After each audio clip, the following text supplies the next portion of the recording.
Hey folks, Kevin here. Well, it's February 13th, 2020, and I'm outside. First thing I'll say is we had a nice snowfall last night. Really pleasant looking at all the snow on all the branches of the trees.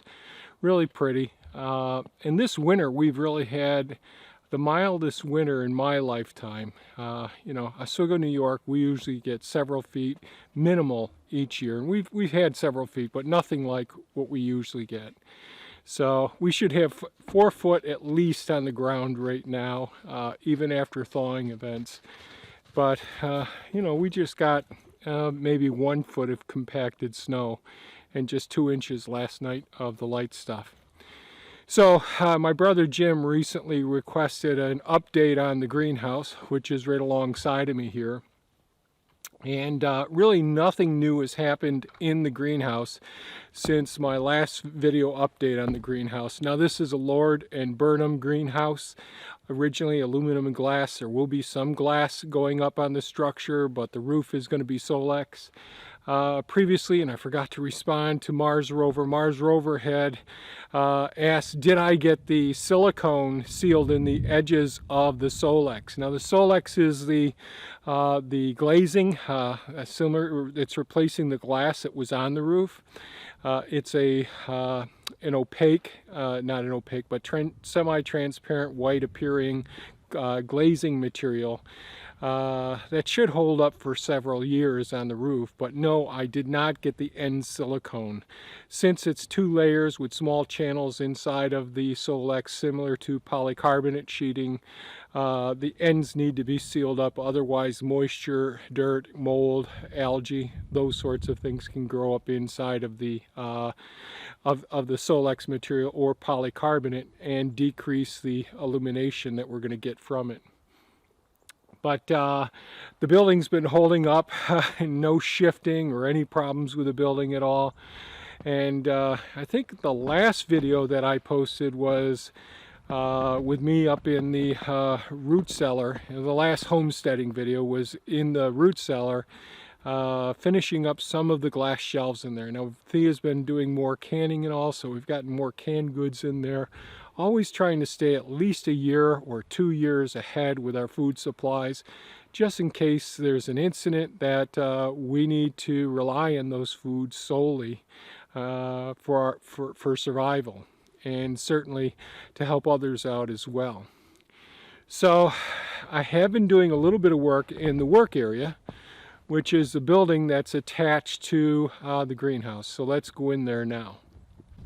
Okay, so I'm in the work area now. This is the area that we start all our seedlings in on these portable shelving units. There's four layers with LED lighting to start all the seedlings each season and all. And I had to take over this area during the summertime while I was working on the construction of the greenhouse. And so there behind me is the other side of one of the walls with all the shelving units that will have all of the seedlings started. Sometime March and April is when we'll start some of those projects and start our sweet potatoes again as well. One of the things I decided to do was, this is one of our, I wouldn't say it's temporary, but it's one of our electric dehydration systems here. So we do lots of canning, dehydrating of foods, as well as freezing meals, all of those sorts of things. So we've got 8 dehydrators here, and these are the Excalibur dehydrators. And what I would do each season in the fall is, when we didn't have seedling trays starting seeds on the on these shelving units, one of the things I do is clear off some of the shelving units and put all these dehydrators over there and run them during the late fall, summer and late fall and early winter months. But I decided take another step towards getting it closer to being finished. And one of the goals that I always have is not finalizing the design, in other words, putting up all the interior walls, until I have determined what my what my needs will most likely be for in the future. That's why the building is super insulated. It's got 2 layers of the 1.5-inch polyisocyanurate on the outside of all the studs, so it's a thermal barrier, vapor barrier, water barrier, and air barrier. And so one of the things I wanted to do was mount some shelving over here so we can see how well this shelving meets our needs. And then we have prep tables down at this end, which are completely covered up. There's a variable height electronic elevation controlling the elevation of that table, and that's been really handy for doing lots of different projects where you got to be on your feet, or you can be sitting, and you can adjust the table to your height. And then we have another stainless steel table alongside of it. I've still got a lot more work to do here to get things set up. Just changing some of the lighting here. I had to change the outlets on the wall over here to meet the needs. A 20 amp breaker just for the dehydrators. Because if we tried hooking up the dehydrators with the refrigerators and freezers down there, that wouldn't work out. So I'm not sure just where we'll end up with once we put the final panels up, but my thoughts are always try these systems and see how they'll work out.